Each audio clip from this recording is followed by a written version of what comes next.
இயேசு ஒரு நாள் மக்களுக்கு ஒரு அழகான உவமை சொன்னார். ஒரு கிராமத்தில் ஒரு செல்வந்த தந்தைக்கு 2 மகன் இருந்தார்கள், மூத்தவன் மற்றும் இளையவன்.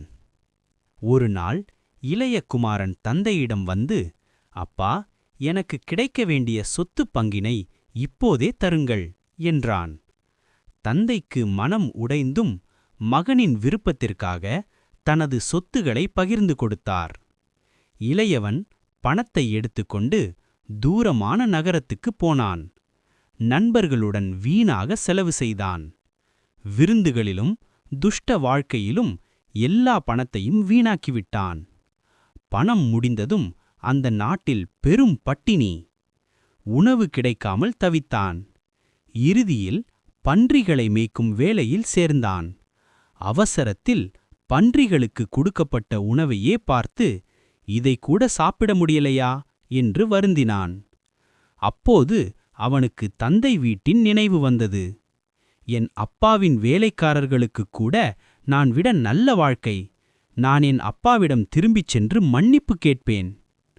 மனசு உடைந்து வீட்டிற்கு திரும்பும்போது தூரத்திலிருந்தே தந்தை அவனை பார்த்தார். கருணை மிகுந்த தந்தை ஓடி வந்து அவனை அணைத்துக் கொண்டு முத்தமிட்டார். கெட்ட குமாரன், அப்பா, நான் ஸ்வர்க்கத்திடமும் உங்களிடத்திலும் பாவம் செய்தேன். உங்கள் மகன் என்று அழைக்கத் தகுதியில்லை. ஒரு வேலைக்காரனாக வைத்துக் கொள்ளுங்கள். ஆனால் தந்தை அப்படி செய்யவில்லை. தந்தை உடனே ஊழியர்களிடம் சொன்னார், அவனுக்கு சிறந்த ஆடை அணிவிக்குங்கள். அவனின் கையில் மோதிரமிடுங்கள். பெரிய விருந்து ஏற்பாடு செய்யுங்கள். இழந்த என் மகன் திரும்பி வந்தான். குடும்பம் முழுவதும் மகிழ்ச்சியில் மூழ்கியது. மூத்த குமாரன் வயலில் வேலை செய்து கொண்டிருந்தான். வீட்டில் இசையும் நடனமும் கேட்டு ஆச்சரியப்பட்டான். உள்ளே வந்தபோது தம்பிக்காக நடத்தப்பட்ட விருந்தைக் கண்டு கோபமடைந்தான். அப்பா, நான் இவ்வளவு ஆண்டுகள் உங்களுக்கு விசுவாசமாக உழைத்தேன். நான் கேட்டதே இல்லை. ஆனால் வீணாக வாழ்ந்த என் தம்பிக்காக நீங்கள் இவ்வளவு கொண்டாடுகிறீர்களே. தந்தை அவனை ஆறுதல் கூறி, மகனே, நீ எப்போதும் என்னுடனே இருக்கிறாய். என்னுடையது எல்லாம் உன்னுடையதே. ஆனால் இழந்தவன் கிடைத்தான், இறந்தவன் உயிர்த்தான். அதற்காக நாம் மகிழ்வது சரியே.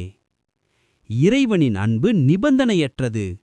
நாம் தவறினாலும் மனம் திரும்பினால் அவர் நம்மை அனைவர்த்து ஏற்றுக்கொள்வார். மன்னிப்பு என்பது மகத்தானது. தந்தை போல நாமும் மன்னிக்க கற்றுக்கொள்ள வேண்டும்.